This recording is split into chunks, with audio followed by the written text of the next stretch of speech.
नमस्कार मित्रांनो, लग्नानंतर होईलच प्रेम या मालिकेच्या आजच्या भागामध्ये मी तुम्हा सर्वांचे अगदी मनपूर्वक स्वागत करते. मित्रांनो, आजच्या भागामध्ये आपल्याला पाहायला मिळतं की आता नंदिनी बेशुद्ध असते. तिला शुद्धीवर आणण्यासाठी जीवा, मानिनीताई आणि घरातील सर्वच जण खूप प्रयत्न करत असतात.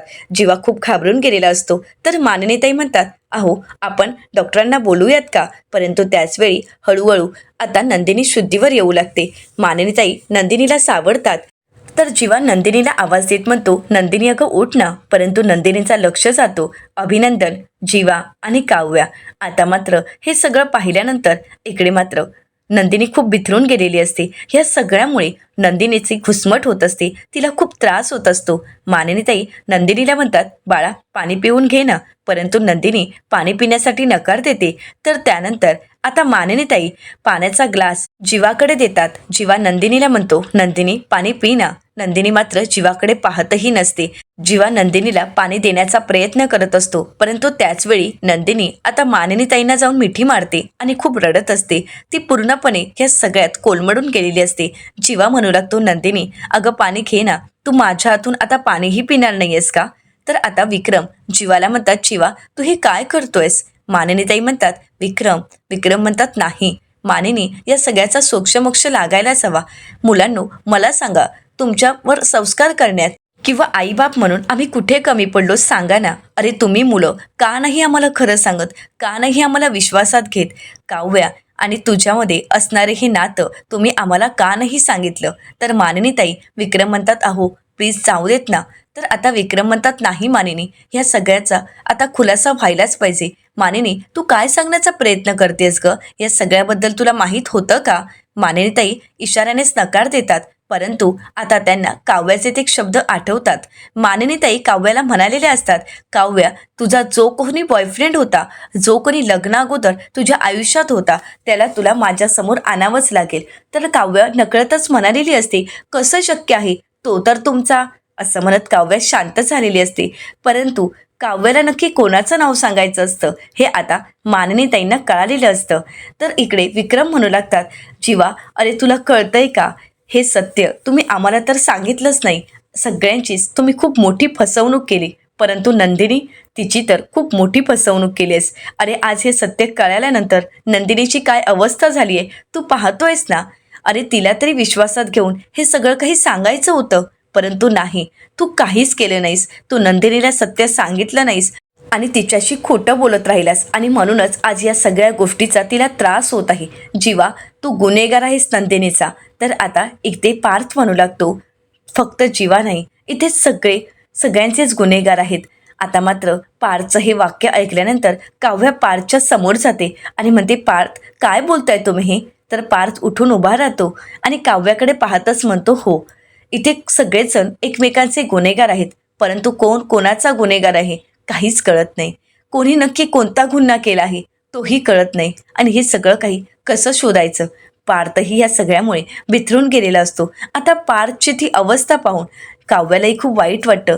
काव्यालाही या सगळ्या गोष्टीचा खूप त्रास होत असतो. तर पार्थ काव्याला म्हणतो, प्रेम नसताना वटसावित्रीची पूजा केली याला गुन्हा म्हणायचा, की प्रेम नसताना हातात पेटता दिवा घेऊन स्वतःचा विचार न करता जे काही केलं त्याला गुन्हा म्हणायचा? असं म्हणत पार्थ आता काव्याकडे पाहत असतो. तर काव्या मात्र पार्थच्या समोर शांतच उभी असते. तर पार्थ पुढे म्हणतो, खोलीत येण्यासाठी आटापिटा केला हाही गुन्हाच आहे. एकीशी एंगेजमेंट आणि एकीशी लग्न केलं हा सुद्धा खूप मोठा गुन्हाच आहे. असं म्हणत पार्थ स्वतःला गुन्हेगार समजत असतो. तर आता काव्या पार्थला थांबवण्याचा प्रयत्न करत असते, परंतु पार्थ मात्र शांत होत नसतो. हे सगळं पाहून काव्याचे डोळे पाणावतात. तिला या सगळ्यामुळे खूप त्रास होऊ लागतो. पार्थ बिथरून गेलेला असतो. तर पार्थ पुढे म्हणतो, लग्नानंतर होईलच प्रेम हा सुद्धा खूप मोठा गुन्हाच आहे. मग नक्की गुन्हेगार कोण? असं म्हणत पार्थने आता स्वतःसमोरच प्रश्न निर्माण केलेला असतो. आता पार्थची ती अवस्था पाहून मानिनीताई विक्रम यांना खुणावूनच पार्थला सावरायला सांगतात. आता विक्रम पार्थला आवाज देत म्हणतात, पार्थ ए बाळा, अरे असा विचार नको करूस. असं म्हणत ते त्याच्याकडे येतात आणि त्याला सावरू लागतात. पार्थ म्हणतो, नाही बाबा, खरं तर गुन्हेगार आहेच मी, परंतु यात नक्की गुन्हेगार कोण आहेत काहीच कळत नाही आहेत. काव्या माझ्या गुन्हेगार आहेत की मी त्यांचा गुन्हेगार आहे? तर आता काव्या म्हणू लागते, पार्थ प्लीज असं काही बोलू नका. प्लीज माझं ऐकून तरी घ्या. प्लीज पार्थ, माझं ऐकून घ्या. तुम्ही खरंच माझे गुन्हेगार नाही आहात किंवा मी सुद्धा तुमची गुन्हेगार नाही आहे. पार्थ, मी तुम्हाला प्रत्येक वेळी सांगण्याचा प्रयत्न केला होता. कित्येकदा मी तुम्हाला म्हणाले होते की पार्थ, मला माझ्या भूतकाळाबद्दल तुम्हाला काहीतरी सांगायचं आहे. परंतु पार्थ, तुम्ही तर काही ऐकून घ्यायला तयारच नव्हता. पार्थ म्हणतो, परंतु त्यावेळी मला माहीत नव्हतं की तुमचा भूतकाळ, तुमचं फ्युचर हे सगळं काही माझा भाव जीवाच असेल.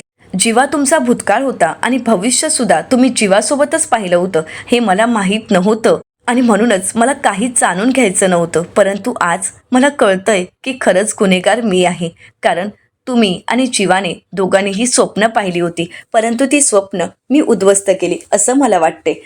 काव्या म्हणू लागते, नाही पार्थ, असं काही नाही आहे. मी तुम्हाला म्हणाले ना, मी तुम्हाला प्रत्येक वेळी हेच सांगण्याचा प्रयत्न करत होते. पार्थ, मला माझ्या भूतकाळाबद्दल बोलू द्या. परंतु तोपर्यंत तुम्ही मला आणि आपल्या नात्याला एक्सेप्ट करून बसला होता. माझा भूतकाळही तुम्ही एक्सेप्ट केला होता आणि मग मी काय बोलणार होते पार्थ? खरंच मला माफ करा. असं म्हणत आता काव्या पार्थसमोर हात जोडते. तर पार्थ म्हणू लागतो की नाही, खरं तर माझीच चूक झाली. तुम्ही माझ्यापासून लांब पळत होता. त्यावेळी मला वाटलं की आपलं लग्न मनाविरुद्ध झालं म्हणून तुम्ही माझ्यापासून दूर जाताय. परंतु याचं कारण जीवा असेल हे मला माहीत नव्हतं. परंतु काव्या, लग्ना अगोदर मी तुम्हाला हा प्रश्न विचारला होता ना. मी नवऱ्याच्या वेशात होतो, परंतु त्यावेळी मी तुम्हाला येऊन विचारलं होतं, तुमच्या आयुष्यात दुसरं कोणी आहे का? तुमचं कोणावर प्रेम आहे का? परंतु त्यावेळी मात्र आता काव्याला आणि पार्थला ते क्षण आठवतात. पार्थने अगोदरच काव्याला हा प्रश्न विचारलेला असतो, काव्या, तुमच्या आयुष्यात दुसरी व्यक्ती आहे का? तर त्यावेळी काव्याने नकार दिलेला असतो. तर पार्थ आता काव्याला म्हणतो, काव्या, तुम्ही मला त्याच वेळी सांगायला हवं होतं. तुम्ही जर मला सांगितलं असतं तर त्याच वेळी मी लग्न थांबवण्यासाठी प्रयत्न केले असते. काही करून हे लग्न थांबवलं असतं. तर काव्या पार्थला प्रश्न करत म्हणते, कसं ते शक्य होतं का त्या क्षणी? सांगा ना पार्थ. त्या क्षणी माझ्याकडे दुसरा कुठलाच पर्याय नव्हता पार्थ. लग्न मंडपात काय काय घडलंय हे सगळं तुम्हाला माहीत असेलच ना. पार्थ, अहो, माझ्या वडिलांनी काय काय सहन केलंय ते मी प्रत्यक्षात पाहिलं आहे. सगळ्यांसमोर हात सोडलेत. अक्षरशः त्यांनी त्यांचा फेटा माझ्या पायाशी ठेवला. मग मी काय करणार होते सांगा ना. विक्रम काकांनी तर त्यांची शेवटची इच्छाही बोलून दाखवली. एवढंच काय, तर तिथे जमलेल्या सगळ्या लोकांनी माझ्या आईच्या तोंडाला काळंही फासलं. आता काव्याला ते सर्व क्षण आठवत असतात. आपल्या आईवडिलांचा झालेला अपमान काव्याला आठवत असतो. तर काव्या पार्थला पुढे म्हणते, तुमची आई मानिनी काकू यांच्या कपाळावर तर त्या गावकऱ्यांनी ग्लास फोडला होता. असं म्हणत काव्याच्या डोळ्यासमोर ते सर्व चित्र उभं राहतं. काव्याला आठवतं की नक्की त्या लग्नात काय काय घडलं होतं. सगळ्यांना झालेला त्रास आता काव्या पार्थला सांगू लागते. पार्थ, इतक्या सगळ्या गोष्टी तिथे घडत होत्या आणि ह्या सगळ्या अचानकच समोर आलेल्या होत्या. मग पार्थ, या क्षणी तुम्ही थांबवू शकला असता का लग्न? पार्थ, नाही, ते शक्य नव्हतं आणि म्हणूनच मी काही सत्य सांगितलं नाही पार्थ. असं म्हणत आता काव्या पार्थच्या समोर हात जोडते आणि माफीही मागत असते. काव्या तर पार्थची माफी मागतच असते. तर पार्थ काव्याला म्हणतो, काव्या, लग्नानंतर किती दिवस आपण एकत्र राहिलोत, तेव्हाच तरी काव्या तुम्ही सांगायचं होतं मला. काव्या, तुमची घुसमट, तुमची चिडचिड सगळं काही मला दिसत होतं, परंतु त्यामागचं कारण मात्र मला माहीत नव्हतं आणि ते दिसतही नव्हतं. काव्या, तुम्ही माझ्या हातून श्रीखंड नाकारलात. खोलीत असणारा आपल्या लग्नाचा फोटो नाकारलात. एवढंच काय, तर लग्नाची फर्स्ट मंथ ॲनिव्हर्सरीही तुम्ही नाकारलात. परंतु त्यावेळी तरी काव्या, एकदा तरी मला सांगायचं होतं. हे सत्य तुम्ही माझ्यापासून का लपवलंत काव्या? असं म्हणत पार्थ आता काव्याला म्हणू लागतो, काव्या, तेव्हा जर तुम्ही सांगितलं असतं तर आत्तापर्यंत मी तुमच्यात गुंतलो नसतो. मी तुमच्यात गुंतत गेलो काव्या. काव्या, खरं सांगायचं तर मला या नात्याबद्दल खरंच काही माहीत नव्हतं आणि म्हणूनच एकच सांगेन, लग्नानंतर इतके दिवस झालेत परंतु अजूनही काव्या तुम्हाला पार्थ देशमुख कळलाच नाही. असं म्हणत पार्थही खूप रडत असतो. पार्थ काव्याला म्हणतो, हेरवी माझ्या भावाचं जॅकेट मी हक्काने घेतो, परंतु त्याचं ज्या मुलीवर प्रेम आहे तिच्यावर मी हक्क दाखवलाही नसता. असं म्हणत आता पार्थला खूप वाईट वाटत असतं. आपण काव्या आणि जीवाचे अपराधी आहोत असं त्याला वाटत असतं आणि त्याची जाणीव त्याला होत असते आणि म्हणूनच त्याला खूप त्रासही होत असतो. पार्थ काव्याची माफी मागत म्हणतो, खरंच मला जर माहीत असतं तर मी माझ्या भावाचं प्रेम असं उरबाडून घेतलंच नसतं किंवा त्यावर हक्कही दाखवला नसता. तर त्याचवेळी जीवा तिथे येतो आणि म्हणू लागतो, दादा प्लीज असं काही बोलू नकोस ना यार. तर आता पार्थ जीवाकडे पाठ फिरवतो. जीवा म्हणू लागतो, दादा प्लीज अशी पाठ फिरवू नकोस, बोल माझ्याशी. तर पार्थ जीवाला म्हणतो, नाही जीवा, तुझ्या नजरेला नजर मिळवायचीही मला खरंच लाज वाटते. जीवा खरंच मला माफ कर, मला ह्यातलं काहीच माहीत नव्हतं, परंतु मी तुझासुद्धा गुन्हेगार आहे. असं म्हणत आता पार्थ या सगळ्यामध्ये स्वतःला गुन्हेगार समजत असतो. तर पार्थ म्हणतो, तुझं ज्या मुलीवर प्रेम होतं तिच्यासोबत मी लग्न केलं, खरंच मी तुझा गुन्हेगार आहे आणि गुन्हेगाराला शिक्षा व्हायलाच पाहिजे, मारा मला. असं म्हणत पार्थ आता स्वतःलाच मारून गेला असतो. आता ज्यावेळी पार्थ स्वतःला मारत असतो त्यावेळी सगळ्यांनाच खूप त्रास होऊ लागतो. आता जीवा आणि विक्रम त्याला थांबवण्याचा प्रयत्न करतात. विक्रम पार्थला म्हणू लागतात, पार्थ बाळा शांत हो. परंतु पार्थला खूप वाईट वाटत असतं. तो म्हणू लागतो, बाबा त्या लग्नात आपण जीवाला खूप फोन करण्याचा प्रयत्न केला, परंतु जीवा फोनच उचलत नव्हता. सांगा ना बाबा त्याला, प्लीज सांगा ना. कारण या सगळ्यात पार्थला स्वतःची चूक वाटत असते. तर विक्रम म्हणू लागतात, त्याला काही सांगायची गरज नाही आहे बाळा. अरे त्या लग्नात काय काय घडलं आणि त्यानंतर तुम्ही चौघांनी काय केलं हे आम्हाला सगळ्यांनाच माहीत आहे. अरे या वादळातून तुम्ही कसा मार्ग काढलात आणि या वादळात तुम्ही चौघही बळी पडला होता, हे सगळं काही आम्हाला माहीत आहे. या सगळ्यात कोणाचीच चूक नाही आहे. आलेली परिस्थितीच अशी होती की त्याला सामोरं जाण्याव्यतिरिक्त तुम्हा चौघांकडे दुसरा कुठलाच पर्याय नव्हता बाळा. प्लीज स्वतःला असा दोषी समजू नकोस, स्वतःला गुन्हेगार समजू नकोस, यात तुझी काहीच चूक नाही. असं म्हणत विक्रम पार्थला समजावण्याचा प्रयत्न करत असतात. आता जीवा पार्थ समोर बसतो आणि म्हणू लागतो, दादा प्लीज स्वतःला सावर. अरे मी तुला काहीच बोलत नाहीये, तू स्वतःला का त्रास करून घेतोयस, तू स्वतःला का मारतोयस दादा. खरंच या सगळ्यामध्ये तुझी काहीच चूक नाहीये. अरे ते गाव, ते लग्न आणि तो दिवस, हे सगळं काही नशिबाने आपल्या मारलेली एक कानाखाली आहे रे. त्यामुळे या सगळ्यात तुझा काहीच दोष नाहीये. तू स्वतःला का त्रास करून घेतोयस, का स्वतःला एवढी खुसमट करून घेतोयस. दादा प्लीज स्वतःला सावर. खरंच या सगळ्यामध्ये तुझी काहीच चूक नाहीये आणि मी तुला दोषही देत नाहीये दादा. प्लीज तू स्वतःला दोष देऊ नकोस. तर पार्थ म्हणतो, जीवा खरंच या सगळ्यामध्ये मी त्यांना आमच्या रूममध्ये राहण्यासाठी भाग पाडलं, परंतु जीवा मी त्यांच्यात गुंतत गेलो होतो. परंतु जीवा मी तुला हे खरं सांगतो, आम्ही कोणतीही पायरी ओलांडली नाहीये. हवं तर तू त्यांना विचार. मी नव्याने माझं प्रेम त्यांच्यासमोर व्यक्त करत गेलो, परंतु मी कधीच पायरी ओलांडली नाही. तर जीवा म्हणू लागतो, दादा तू हे काय बोलतोयस. अरे ही सांगायची गरज नाही, माझा तुझ्यावर पूर्ण विश्वास आहे आणि तू असं का बोलतोयस. अरे आता लग्नानंतर ती तुमची बायको आहे आणि तरीसुद्धा तू असं का बोलतोयस दादा. दादा मी तुला खरंच सांगतोय, आमचंही एक नातं होतं लग्न अगोदर, परंतु त्या नात्यात सुद्धा आम्ही कधीच आमची लाईन क्रॉस नाही केली. दादा हवं तर मी देवासमोर उभं राहून मी शपथ घ्यायला तयार आहे, परंतु मी खरंच आमच्या नात्यात कधीच पायरी ओलांडली नाही. तर पार्थ म्हणू लागतो, मी तर देवासमोरही उभा राहू शकत नाही. आता पार्थने स्वतःला गुन्हेगार सिद्ध केलेलं असतं, त्यामुळे पार्थ कोणाकडे नजर वर करून पाहायलाही तयार नसतो. परंतु या सगळ्यात पार्थ जीवाला समजावण्याचा प्रयत्न करत असतो. तर पार्थ म्हणतो, मी तर आता कोणाच्याच नजरेला नजर नाही देऊ शकत, ना आईबाबांकडे पाहू शकत, ना तुझ्याकडे. मी तर स्वतःच्याच नजरेत उतरलो आहे, स्वतःच्याच नजरेत हरलो आहे. तर जीवा म्हणतो, नाही दादा तू असं प्लीज काहीही बोलू नकोस. दादा प्लीज तू शांत हो बरं, स्वतःला सावर.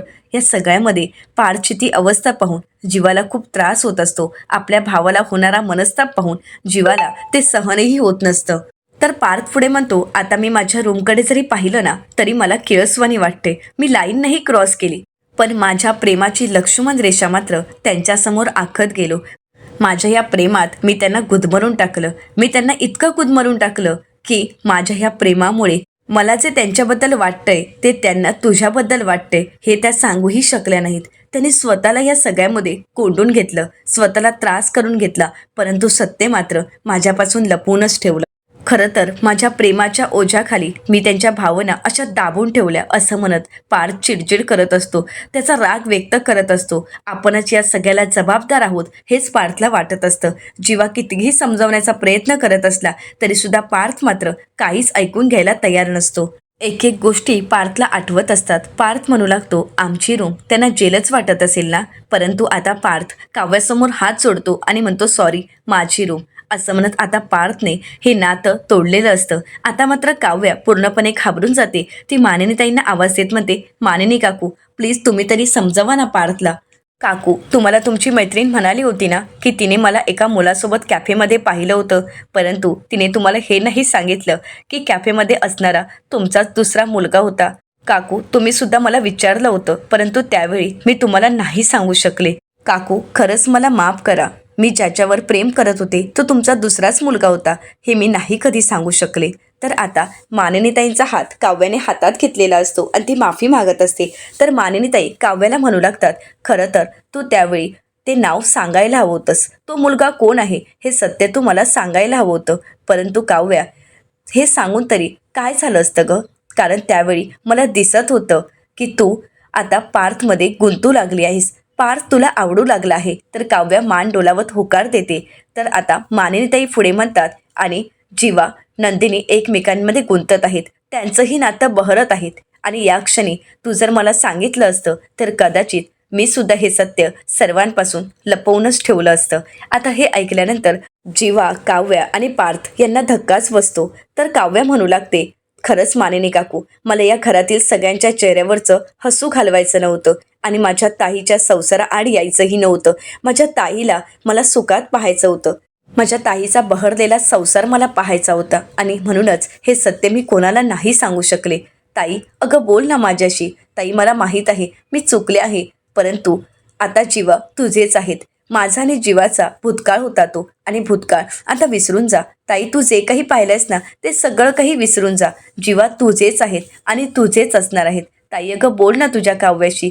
तुझ्या काव्याला फक्त तुझ्या चेहऱ्यावरचं हसू पाहिजे. ताई अगं तुला आनंदात पाहण्यासाठी माझी ही धडपड होती आणि म्हणूनच मी हे सत्य कधीच कोणाला नाही सांगू शकले. ताई अगं बोल ना. या सगळ्यामध्ये नंदिनी कोलमडून गेलेली असते. आता नंदिनी म्हणू लागते, दोन प्रेम करणाऱ्या जीवांनी एकत्र यायलाच हवं. आता हे नंदिनीचं पहिल्यापासूनचं वाक्य असतं की दोन प्रेम करणाऱ्या जीवांनी कायम एकत्र यायलाच हवं. आता हे ऐकल्यानंतर काव्या आणि जीवाला धक्काच बसतो. ते दोघंही आता नंदिनीकडे पाहू लागतात.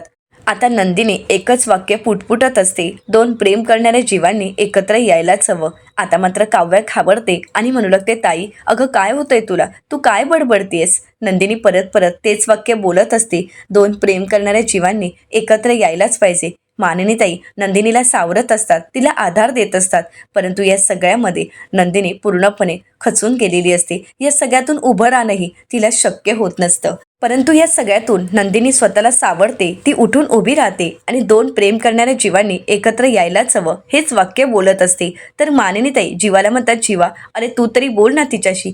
जीवा आता नंदिनीकडे येतो आणि म्हणू लागतो, नंदिनी काय झालंय? अगं स्वतःला सावर. नंदिनी सगळं काही विसरून जा बरं. आता तू जे काही पाहिलंयस ना ते सगळं विसरून जा. तो भूतकाळ होता, परंतु माझं वर्तमान आहेस आणि भविष्यही आहेस. नंदिनी अगं जसं होतं तसंच सगळं काही चालू राहणार आहेस. तू काही बोलणार नाही आहेस नंदिनी. नंदिनी आता काही चुकीचं घडणार नाही. जे होतं ते आता सगळं काही नीट होणार आहे. नंदिनी प्लीज माझ्यावर विश्वास ठेव नंदिनी. नंदिनी काही झालं तरी तू माझ्या आयुष्याचा भाग आहेस आणि मी तुला कधीही सोडणार नाही. तुझा हात नंदिनी मी कधीच सोडणार नाही. तुझ्या माझ्या कवितेची शपथ आहे. आता नंदिनी जीवाकडे पाहते आणि म्हणू लागते, नाही जीवा. असं म्हणत नंदिनी जीवाचा हात हातात घेते आणि म्हणू लागते, दोन प्रेम करणाऱ्या जीवांनी एकत्र यायलाच हवं. आणि जीवाला म्हणते, यापुढे तुमच्या हातात काव्याचा हात असेल. असं म्हणत काव्या आणि जीवाचे हात एकत्र करत त्या दोघांना एकत्र आणायचं ठरवते. तर आता नंदिनीला काव्या म्हणते, ताई तू काय बोलतेस? असं म्हणत काव्या आपला हात बाजूला करते. तर जीवा म्हणतो, नंदिनी नाही, असं काहीही होणार नाही. नंदिनी म्हणते, असंच होणार आहे. मी तर नेहमीच म्हणते दोन प्रेम करणाऱ्या जीवांनी एकत्र यायलाच हवं, कारण तेच दोघंही एकमेकांना पूर्ण करतात.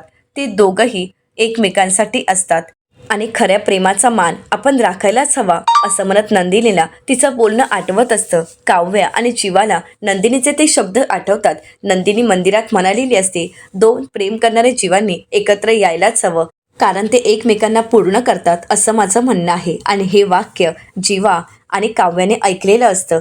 हे सर्व काही त्यांना आठवतं आणि नंदिनीचे ते शब्द नंदिनी आता खरे करून दाखवत असते.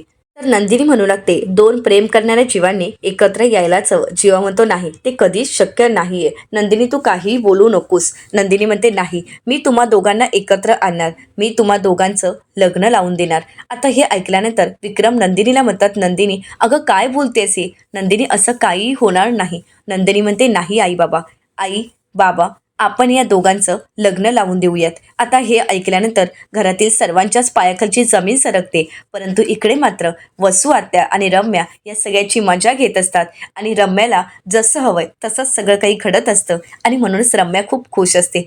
परंतु आता नंदिनीचा हा निर्णय ऐकून घरातील सर्वांनाच धक्का बसतो. तर येणाऱ्या पुढील भागामध्ये आपल्याला पाहायला मिळतं, पार्थ म्हणतो नकोय मला हे लग्न. अगोदरच मी काव्यासोबत डिवोर्स घ्यायचा ठरवलाच होता आणि आता काव्याला डिवोर्स देणं मला कठीण नाही जाणार. तर आता नंदिनी सर्वांना सत्य सांगत म्हणते, आम्ही अगोदरच डिवोर्स फाईल केला होता. तर त्यानंतर हे ऐकताच सर्वांनाच धक्का बसतो. तर दुसरीकडे आता नंदिनी आपली बॅग आवरत असते. तर त्याचवेळी जीवा येतो आणि म्हणू लागतो, नंदिनी मला माफ कर, परंतु तूच माझं आयुष्याचं अंतिम सत्य आहेस. तर आता नंदिनी तिचा आणि जीवाचा फोटो घेत तो जमिनीवर फेकते आणि म्हणू लागते, हे आहे आपल्या आयुष्याचं अंतिम सत्य. असं म्हणत आता नंदिनीने ते नातं संपवलेलं असतं. परंतु जीवा आणि काव्या आता हे नातं कशाप्रकारे सुरळीत करतील हे पाहणं अतिशय रंजक ठरणार आहे. मित्रांनो, लग्नानंतर होईलच प्रेम या मालिकेत पुढे नक्की काय ट्विस्ट येणार हे आपल्याला पुढे पाहायलाच मिळणार आहेत. अशाच मालिकांचे नवनवीन अपडेट पाहण्यासाठी चॅनलला नक्कीच सबस्क्राईब करा. आणि आजचा हा व्हिडिओ आवडला असेल तर व्हिडिओला लाईक करायलाही विसरू नका. व्हिडिओ पाहिल्याबद्दल तुम्हा सर्वांचे अगदी मनपूर्वक धन्यवाद.